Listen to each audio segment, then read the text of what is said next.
Yo guys, it's Safe Bear. Welcome back to a brand new video. Welcome back to the channel today. Yes, we are back with the match preview for the second leg of the Conference League semi-final between Chelsea and Djurgarden. Obviously, Chelsea are currently 4-1 up on aggregate going into the second leg at home. This might be a short preview today because legit, there's not really much to talk about this game.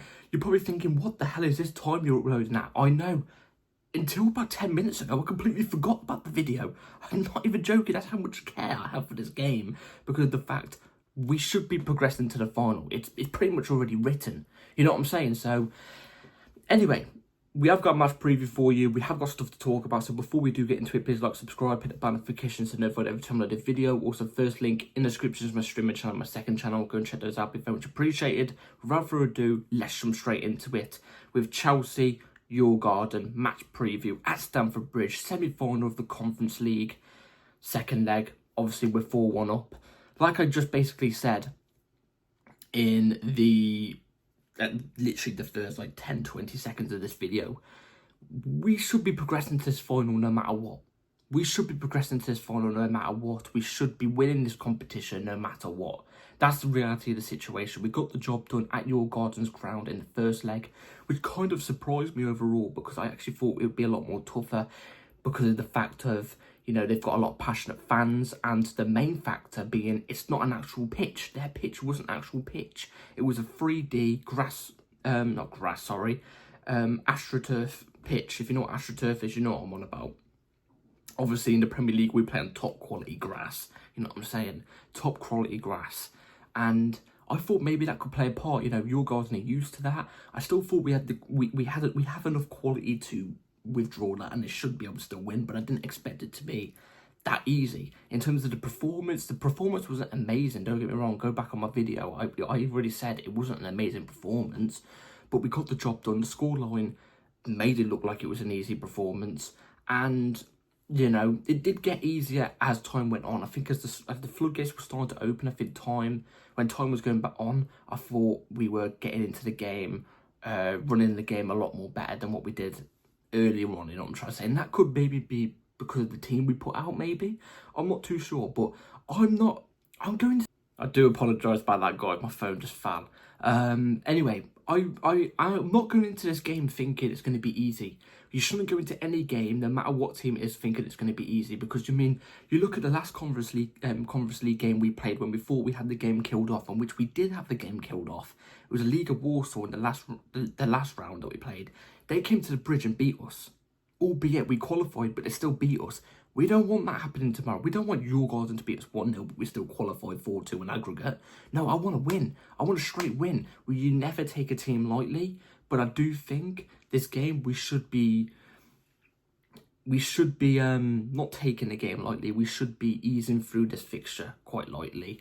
I do think we're not going to play our best team tomorrow, and especially with the fixture we've got coming up, obviously the Premier League game week 36, obviously this Sunday against Newcastle, then we got United, and then we got Forest. They're the games really that we're looking at, thinking we need to win these. These are more important games. These are the games where we should be resting our bigger players for. You know what I'm saying?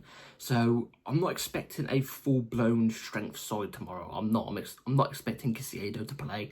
I'm not expecting, you know, Palmer to play. I'm not expecting these type of players to play, but I'm expecting somewhat of a squad. No, but let's be real, no matter what squad we put out, we should be getting the job done. That's the reality of the situation. That is the reality of the situation. We should be getting the job done either way. There is good news actually in this match preview. Mark Gu is back. He might be in the squad, but I don't think he'll be ready to start. But the fact he's on the bench, and the fact he could be on the bench to play the game, play any minute of the game, which is pretty positive actually, because I think that means we haven't got any injuries apart from Wesley Fofana, and Kunku's back, so that he could take up a Palmer slot just for this game. So I guess that's positive in a sense. So I just want to quickly briefly mention, obviously today the Champions League game happened between Arsenal and PSG. Obviously PSG ended up getting the win. Get in, PSG, get in. Really happy about that. That means Arsenal, guess what? You don't have that European heritage like us. You ain't got that Champions League bottle like us. That's why London's with blue. Have that, have that.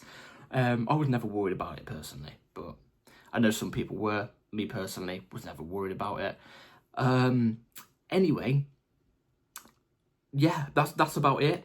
I also want to quickly mention about the other Champions League game that happened yesterday, Inter Milan, Barcelona. What a game. I'm happy Barca got knocked out. Absolutely buzzing about that as well. Fuck Barcelona. Big up Inter. But that game was extraordinary, by the way. I just want to quickly mention that. Anyway, now let's get into the lineup I'm going to go for tomorrow. I'm sorry it's such a quick preview. Everything's been a bit rushed right now. So, this is the 11 I'm going to go for tomorrow. Jorgensen in goal. Malo Gusto at left back. The reason why I've got Jorgensen in goal is because we know it's the second team keeper, Malo Gusto.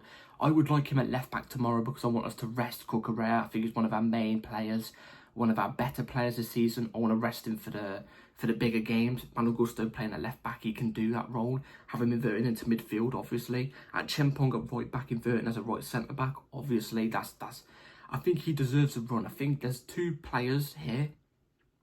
Well, there's a couple players here. At Chempong's one, Dewsbury Hall's one, Torrey George's one, that deserve to play the Conference League games because they played quite a lot of it this season. I think like they deserve the run. They deserve the run. Let them carry on. Badiashile and Tosin Adebayo. Now I was a bit sceptical with these two. But they put in a relatively quite decent performance last time they played. Let's keep it up again. Play them again tomorrow. Dewsbury Hall, James in the double pivot in the midfield. We know this is going to be the case. Reece James didn't play in the last game. He is going to play in this game. He's going to play midfield. Do I like it? No. Can he do it against these type of teams? Yes. No offence to Djurgarden if you're watching this. But he can do it against these type of teams. Dewsbury Hall, the same thing as well. When we've got Malo Gusto coming into midfield, Dewsbury Hall could be the one pushing up a bit more because obviously he's the more attacking outlet between the two in terms of in midfield. You know what I'm trying to say, as a midfielder. So yeah, I've got those two in the double pivot. I think it will be those two as well. Jadon Sancho off the left because of the fact of he didn't obviously play. He didn't start in the last game, so he's obviously going to play in this game. Torrey George off the right. Again, same thing like I said with our Chempong and Dewsbury Hall. He deserves the run. He's been playing the last couple of Conference League games.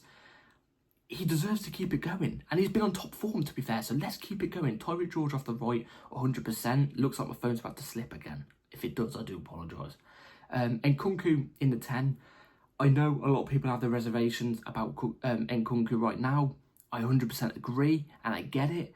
He wants to leave Chelsea as well. I think that's clear to see. I think it's been said now, I think.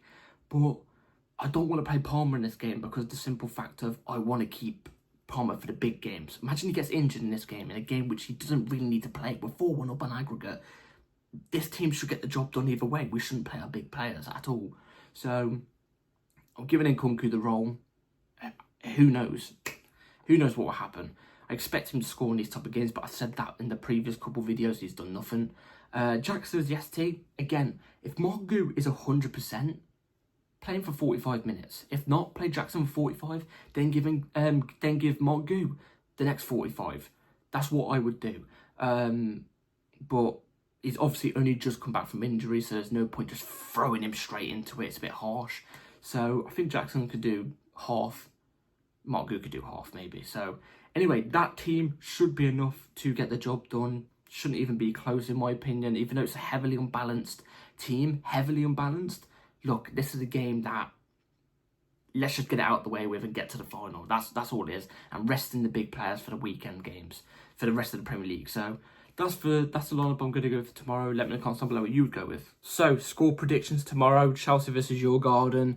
Second leg of the Conference League. Obviously, we are leading 4-1. I think Djurgarden are going to try. They've got nothing to lose after Djurgarden. They're not going to come to the bridge and park the bus. They're not. They've got nothing to lose. If they get slapped 5-0, it's expected. Nobody's going to point the blame and laugh at them. Do you know what I'm trying to say? Like, I think they are going to try and come at us. They're not going to low block, like I said. They are going to try and come at us, I reckon. But I think we're just going to pick them off every time.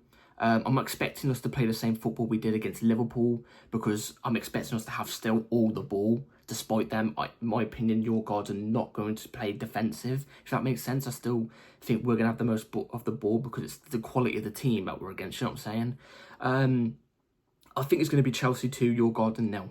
That's what I'm going to go with. So it's going to be 6-1 on aggregate, I reckon.